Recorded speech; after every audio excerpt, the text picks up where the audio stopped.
qu'entretiennent le musée et la Société des Amis, par définition, il est ancien puisqu'il a maintenant 100 ans, mais c'est quelque chose qui est assez courant dans les musées. Enfin, de très nombreux musées en France et ailleurs ont des associations, des sociétés d'amis qui sont un lien avec le public plus, j'allais dire, privilégié du musée et qui l'ouvrent un peu en dehors de son écosystème restreint.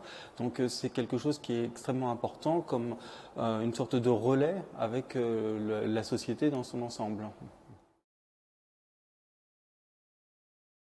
Alors, il y en a finalement beaucoup au bout de 100 ans et c'est ce que l'exposition Parcours qui sera proposée en 2023 s'attachera bien évidemment à montrer.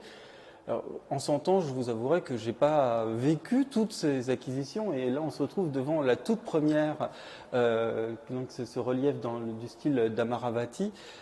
Donc évidemment en 1923 je n'étais pas là, mais je trouve que c'est une œuvre assez emblématique, non seulement parce qu'elle est très belle et que elle illustre un moment important de l'histoire de l'art indien, mais en plus, son thème, c'est le grand départ, c'est-à-dire le moment où le futur Bouddha quitte son palais pour mener cette vie loin de tout qui va l'amener jusqu'à l'éveil et donc à devenir le Bouddha. Et je trouve que le grand départ, je ne sais pas si c'était voulu vraiment, si c'était conscient à l'époque, mais c'est assez emblématique que cette œuvre, évidemment, donne le feu enfin, le top départ aux acquisitions faites grâce au soutien de la Société des Amis du Musée Guimet.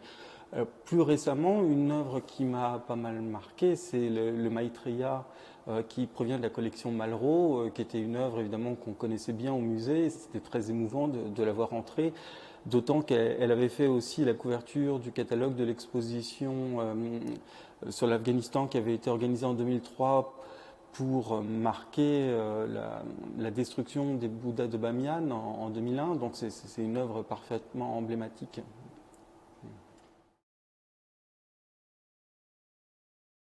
Alors l'exposition, enfin, ne sera pas une exposition au sens classique du terme qui conduirait à regrouper des œuvres en un lieu unique selon une approche plus ou moins thématique ou thématisée.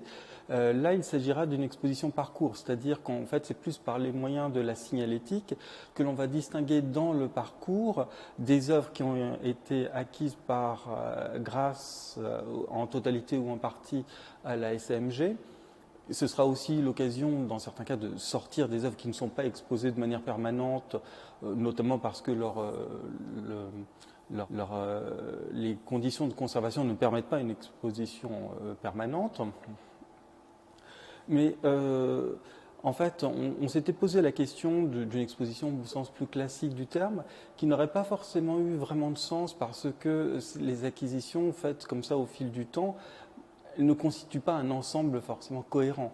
Mais ce que j'attends, en fait, c'est d'abord, c'est deux choses. C'est de voir l'importance des acquisitions au fil du temps, donc voir quel a été l'apport de la SMG à l'enrichissement des collections nationales. Et puis, ça va être aussi l'occasion pour les visiteurs de découvrir ou de redécouvrir nos collections, puisque ça les incite à reparcourir l'ensemble des 4 niveaux d'exposition du musée.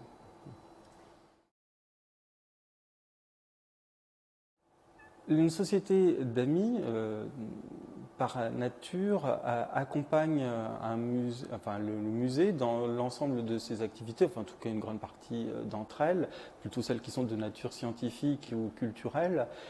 Et un musée se doit de se réinventer complètement, et le musée Guimet en est un bel exemple, parce que depuis 1889, il n'a cessé d'évoluer et de changer. Donc, est-ce qu'il y a des projets particuliers auxquels je pense? Pas forcément. J'allais dire, l'important c'est que le musée se réinvente et que la SAMG puisse l'accompagner donc dans des projets innovants et auxquels on ne pense pas encore forcément pour le moment.